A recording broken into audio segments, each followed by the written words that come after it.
Hello friends, எல்லாருக்கும் வணக்கம். Welcome to my channel. இன்றைக்கி நம்ம என்ன பார்க்க போகிறோன்னா, உலகளவில் ஃபேமஸான பிட்ச் ட்ராப் எக்ஸ்பெரிமெண்ட்டை பற்றி பார்க்க போகிறோம். இந்த பிட்ச் ட்ராப் எக்ஸ்பெரிமெண்ட் என்னென்னா, உலகளவில் மிக நீண்ட காலமாக நடந்துட்டு வர எக்ஸ்பெரிமெண்ட்டாக கின்னஸ் ரெக்கார்டில் இடம் பிடிச்சிருக்கு. இது என்னென்னா 1927 ஆரம்பித்த எக்ஸ்பெரிமெண்ட் இன்றைக்கி வரைக்கும் தொடர்ந்து நடந்துக்கிட்டே இருக்குது. அதுதான் இந்த எக்ஸ்பெரிமெண்ட். இந்த வீடியோக்குள்ளே போகிறதுக்கு முன்னாடி எங்கள் சேனலை இது வரைக்கும் சப்ஸ்கிரைப் பண்ணாதவங்க மறக்காமல் சப்ஸ்கிரைப் பண்ணிடுங்க. ஃபஸ்ட்டு நம்ம பிட்ச்னா என்னங்கிறத பார்த்துக்குவோம். பிட்சுன்னா ஒரு பெட்ரோலிய பை ப்ராடக்ட், கிட்டத்தட்ட தார் மாதிரி இருக்கும்.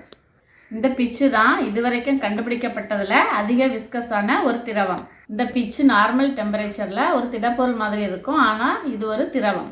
ஃபஸ்ட்டு நம்ம விஸ்காசிட்டியை பற்றி தெரிஞ்சுக்கலாம். ஆலிவ் ஆயில் பார்த்திங்கன்னா தண்ணியை விட 100 மடங்கு அதிக விஸ்காசிட்டி உடையது. தேன் பார்த்திங்கன்னா தண்ணியை விட 10,000 மடங்கு அதிக விஸ்காசிட்டி உடையது. ஆனால் இந்த பிட்சு பார்த்திங்கன்னா தண்ணியை விட பல கோடி மடங்கு அதிக விஸ்காசிட்டி உடையது. 1927 வருஷம் ஆஸ்திரேலியாவில் உள்ள குயின்ஸ்லாண்ட் யூனிவர்சிட்டியில் ப்ரொஃபஸர் பர்னல் அவர் இந்த எக்ஸ்பெரிமெண்ட்டை ஆரம்பித்தார். அவர் ஒரு ஃபனல் எடுத்து அதனோட அடிப்பகுதியை மூடி வச்சுட்டு இந்த பிட்சு இல்லைன்னா தார் அதை நல்லா சூடு பண்ணி ஃபனலில் ஊற்றி வச்சுட்டாரு. அவர் 3 வருஷம் அதை கூல் பண்ண வச்சுட்டு 1930 வருஷம் அந்த ஃபனலோட அடிப்பகுதியை திறந்து விட்டுட்டார். அதனோட முதல் ட்ராப்பு 8 வருஷம் கழித்து, அதாவது 1938 வருஷம் கீழே விழுந்திருக்கு. அதுக்கப்புறமா 5 ட்ராப்பு கீழே விழுறதுக்கு 40 வருஷம் ஆயிருக்கு. 2014 வருஷம் அதனோட 9வது ட்ராப் கீழே விழுந்திருக்கு. ஆனால் இந்த 9 ட்ராப் விழுறதையும் யாருமே லைவாக பார்க்கல. அடுத்த 10வது ட்ராப் எப்போ விழும்னு பார்க்குறதுக்கு இந்த உலகமே ஆவலாக காத்துட்ருக்கு.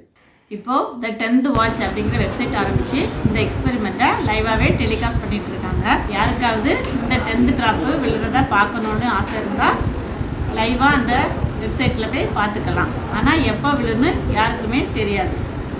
இதில் சோகம் என்னென்னா, இந்த எக்ஸ்பெரிமெண்ட் ஆரம்பித்த ப்ரொஃபஸர் பர்னலுக்கோ இல்லை அதுக்கப்புறமா பொறுப்பேற்றவர்களுக்கோ இந்த 9 ட்ராப் விழுறத பார்க்குற சான்ஸ் கிடைக்கவே இல்லை.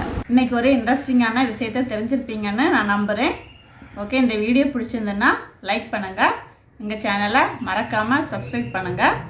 ஏதாவது டவுட் இருந்ததுன்னா கமெண்ட் செக்ஷனில் கேளுங்கள். தேங்க்ஸ் ஃபார் வாட்சிங். பாய்.